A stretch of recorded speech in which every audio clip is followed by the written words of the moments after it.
12 ராசிகளுக்கான சனிப்பெயர்ச்சி பலன்களையும் பரிகாரங்களையும் நம்ம ஊர் செய்திகள் நேயர்களுக்கு சொல்வதற்காக நம்மளோட இணைஞ்சிருக்காரு நம்ம சனியேசநல்லூர் ஜானகிராமன் ஐயா. ஐயா வணக்கம். வணக்கம். 12 ராசிகளுக்கான பரிகாரத்தையும் சனிப்பெயர்ச்சி பலனையும் பார்த்துருவோமா? முதலாவதான ராசி மேஷம். மேஷராசி. கோடை காலம் வந்துட்டு கூலிங்காக பீர் கிடைக்குமான்ட்டு ஒயின் ஷாப் அலைவீங்க, கிடைக்காது. 12 மணிக்கு ஒயின் ஷாப் திறந்தால் 1 மணிக்கெல்லாம் முடிஞ்சிடும். அது மாதிரி ஒரு காலகட்டம் உங்களுக்கு. சரி, பீர் தான் இல்லை, ஹாட்டாவது வாங்கி குடிப்பன்ட்டு போவீங்க. காஸ்ட்லி சரக்கு எதுவுமே இருக்காது, லோக்கல் சரக்கு தான் கிடைக்கும். அது இந்த வெயிலில் குடிச்சிங்கன்னா குடல் வெந்து பரலோகத்துக்கு போக வேண்டியது தான். கவனமான காலகட்டம், ஜாக்கிரதையா இருங்கள். ஐயா இதுக்கு எதுவும் பரிகாரம் இல்லையா? ஐயா இதுக்கெல்லாம் பரிகாரம் ஒன்றும் இல்லை. குடிக்காமல் இருக்கணும், குடும்பத்தை பார்த்துக்கணும், இல்லைன்னா குடும்பம் அழிஞ்சு போயிடும். அடுத்ததாக பார்க்க போகிறது ரிஷபராசி. கூட்டாளிகள்கிட்ட ரொம்ப ஜாக்கிரதையாக இருக்கணும். ஏன்னா 7ஆம் இடத்துல ஜிபே நிற்கிறார். கூட்டாளியை 100 மாற்று 200 மாற்றுன்னு சொல்லி தொந்தரவு பண்ணுவாங்க. ஒரு வாட்டி மாற்றிட்டா போதும், ஓயாமல் உங்களே மாற்ற சொல்லுவாங்க. ஒரு வாட்டி மாற்றிட்டீங்க, முடிஞ்சு போச்சு.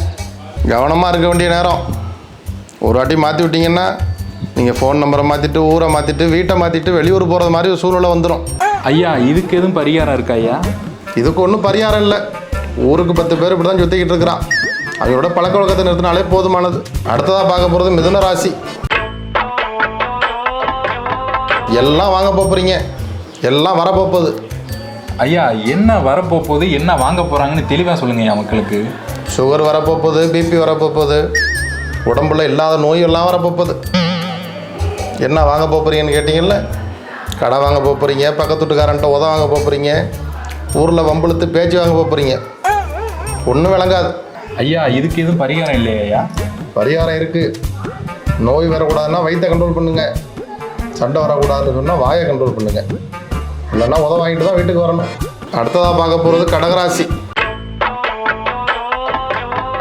கடல் கடந்து போகக்கூடிய யோகங்கள்லாம் இருக்குது.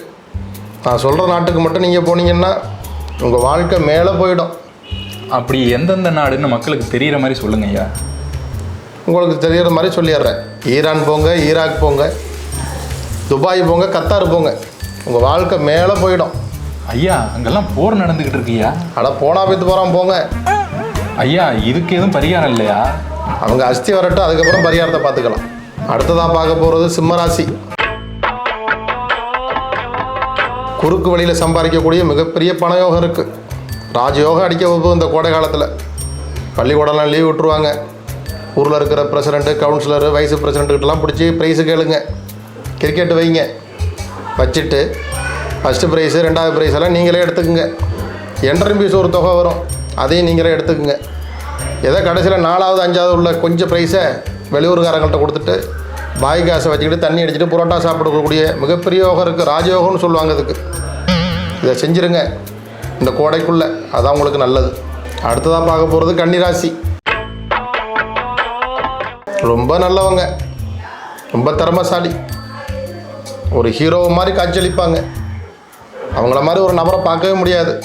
நட்புக்கு ஒரு இலக்கணமாக இருப்பாங்க, வீட்டுக்கு ஒரு தலைவனாக இருப்பாங்க, ஊருக்கு ஒரு ராஜாவாக வாழுவாங்க. அப்பேற்பட்ட ராசி உள்ளவங்க. ஐயா எல்லா ராசிக்கும் ஏடாகுடமாக சொல்லிட்டு கன்னி ராசிக்கு மட்டும் இவ்வளோ நல்லதாக சொல்கிறீங்க. அது யாருன்னு உங்கள் எல்லாருக்குமே தெரிஞ்சிருக்கும். அது யார் ராசி, அதுக்கப்புறமும் சொல்லணுமா உங்களுக்கு? அடுத்தது சொல்கிறேன்.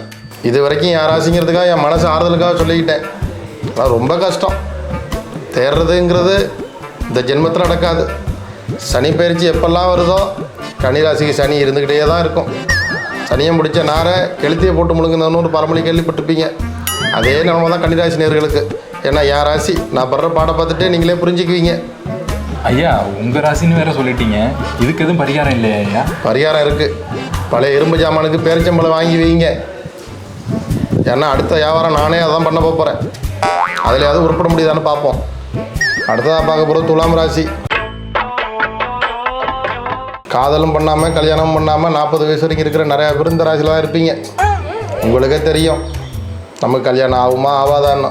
அதை பார்த்துட்டு நீங்களே ஒரு முடிவுக்கு இறங்கிட வேண்டியதுதான். ஐயா இந்த பிரச்சனை இந்த ராசிக்கு மட்டும் இல்லை, இருக்கிற 12 ராசிக்கு இந்த பிரச்சனை இருக்குது. அதுக்கு ஏதாச்சும் பொதுவான பரிகாரம் ஒன்று சொல்லுங்க ஐயா. இதுக்கு பரிகாரம் பஞ்சாங்கத்திலே கிடையாது. உங்கள் ஊர் பஞ்சாயத்து பாலக்கட்டையில் ஒரு 10 பேர் உட்காந்துருப்பான். பொண்ணு வீட்டுக்காரன் வர்றப்ப மாப்பிள்ளை அப்படி இப்படி அவன் குடும்பம் இப்படி அது இதுன்னு சொல்லி களைச்சி விட்ருவான். அவங்கள அடித்து காலி பண்ணுங்க, உங்கள் எல்லாரும் கல்யாணம் ஆட்டோமேட்டிக்காக நடந்துடும். அடுத்தது விருச்சக ராசி. தேள் கடித்தாலும் சொல்ல மாட்டாங்க. ஐயா யாருக்குங்கய்யா? யாருக்கு கடித்தாலும் சொல்ல மாட்டாங்க. ஏன் சொல்கிறேன்னா, என் பக்கத்து வீட்டுக்கார பையன் ஒருத்தனுக்கு விருச்சக ராசி. அவள் அப்பாவுக்கு நைட்டில் தேள் கடிச்சுவிட்டு ஆஸ்பத்திரி அழைச்சிட்டு போயிட்டோம். டாக்டர் என்ன கடிச்சதுன்னு கேட்டார்.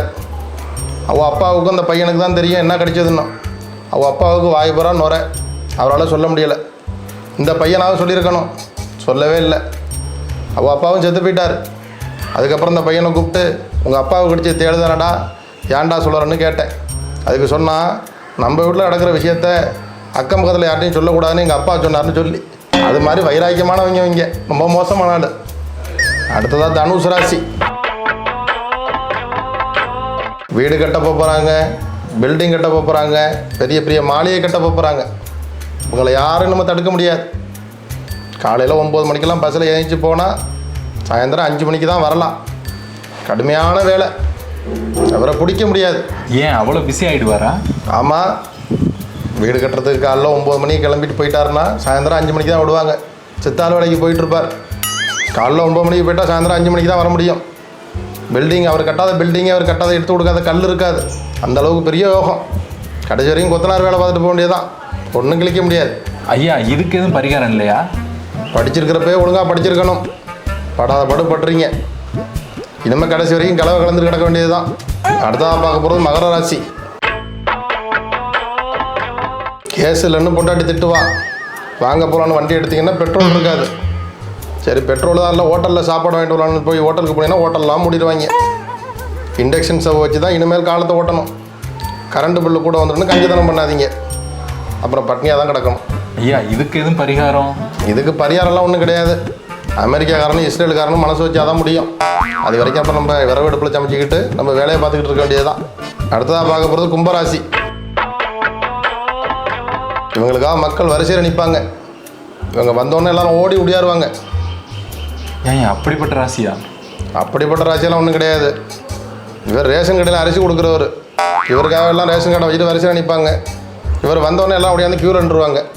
ஏன்னா வாங்கி வச்சுட்டு அவங்களாம் வேலைக்கு போகணும். இந்த ஆள் லேட்டாக வருவான். அப்பேற்பட்ட சோம்பேறி 10 மணிக்கே எழுந்திரிப்பாங்க இந்த ராசியில் உள்ளவங்க. ஐயா இதுக்கு எதுவும் பரிகாரம் இல்லையா? இதுக்கு என்ன பரிகாரம்? நைட்டு 1 மணி 2 மணி வரைக்கும் இன்ஸ்டாகிராமில் ரீல்ஸ் பார்க்குறது, பார்த்துட்டு 10 மணிக்கு ஏந்திரிக்கிறது. இப்படி இருந்தால் வாழ்க்கையிலேக்கு எந்த முன்னேற்றம் வரும்? காலையில் ஏந்திரிக்கிறது, நேரத்தில் படுத்துட்டு நேரத்தில் ஏந்திரிங்க, இதுதான் பரிகாரம்.